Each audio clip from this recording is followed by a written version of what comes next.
Hello, the purpose of this video will be to explain the DBQ format that will be on the 2020 APUSH exam.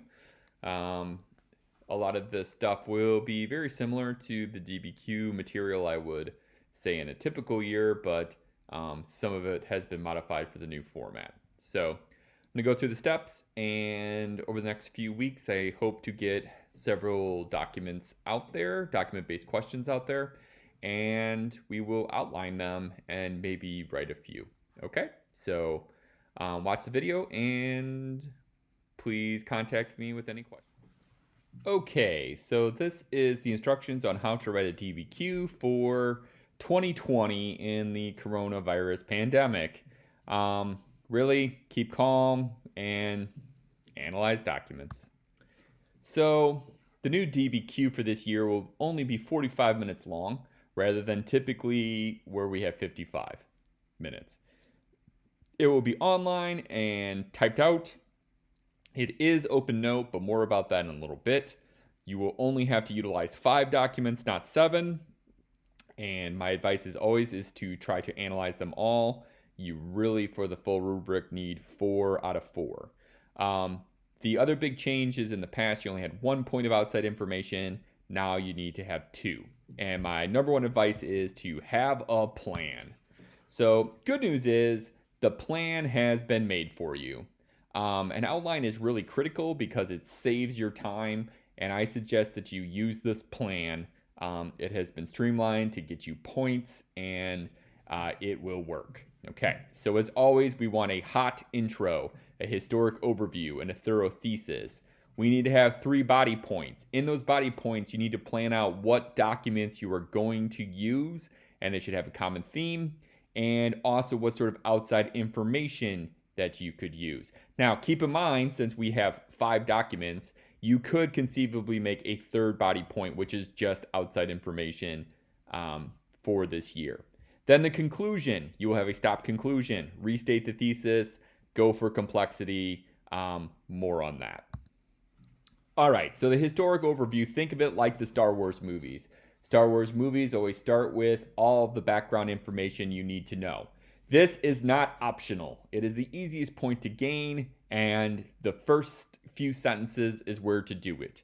Don't bother thinking of a flashy attention getter. No hypothetical questions, no quotations. There's literally no points for that. So start the essay with a few sentences that use 3 specific terms or events that apply to what is happening. Don't get too grandiose. Don't say things like throughout history or from the dawn of time. Start with what is immediately before. 3 events are good. If you more than 3 is overkill, you should probably save for the body. And if you can't think of 3 specifics, honestly, 1 might get you the point, but I suggest 3 just to really cover it. This is a very critical point to get. All right, the thesis. Number 1 thing in the thesis is, are you actually answering the prompt?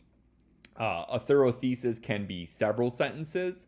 It must answer the prompt. It needs to make an argument. Keep in mind, an argument should not be completely obvious, and arguments can be wrong. You also, in your thesis, need to signpost clearly what your 3 points are going to be for the essay. So I put a few things that are not an argument and then showed you an example of an argument. So, not an argument. Slavery, along with other factors, caused this. Slavery, along with other factors, caused the Civil War.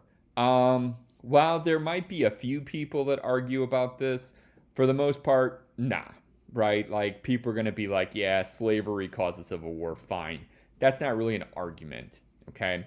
An argument would be growing discord over the spread of slavery was the most significant cause of the Civil War. Okay? It has an extent, right? It's saying it is the most important, not just a factor. Now you're starting to make an argument that you can hit in your body points. Another not argument. In 1900, America abandoned isolationism and got more involved in world affairs. Yup, it did. Like, it simply did. And it's pretty weak thesis to state that. Something that would be arguing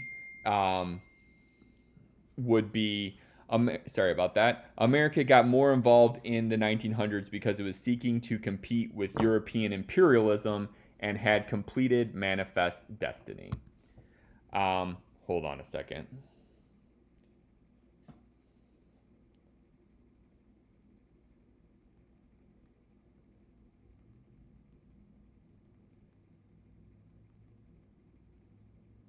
Okay.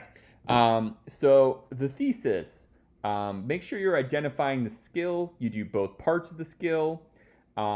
If you're going to synthesize, try to plan that in your thesis. So for example, if it says compare, make sure you're also contrasting. If it says what are the causes, also give effects. This could be in body paragraph 3, or it could be a subpoint. If it says evaluate the extent to which something happened, say the way that it happened and say the way that it did not happen. Okay, when you're planning your essay, group those documents and plan outside information. Make sure the documents fit a common theme. A sign of a bad DBQ is if it talks about all the documents in order. That's not going to get thesis points. That's not going to get argumentation. So start each paragraph with an argument. Plan where you're going to use your outside information ahead of time. And it should be more than just more information about the document. If you're just talking more about the document, that's historical situation. Okay. Within those body points, take every document and analyze them. The words that we use for analyze are SAPI, situation, audience, purpose, point of view, and why. Okay. Sometimes people use CAPI, they use context instead of situation, but I found at the reading that more people use the term situation. So historical situations, any pertinent information needed to understand the document, use some specific factual information. This is the most common form of analysis. Audience, who was this document written for, why, purpose, explain why the document was created, why this matters to your thesis. The point of view, what biases does it have? The why is extremely critical, and it must go back to your thesis. Sorry, looking ahead.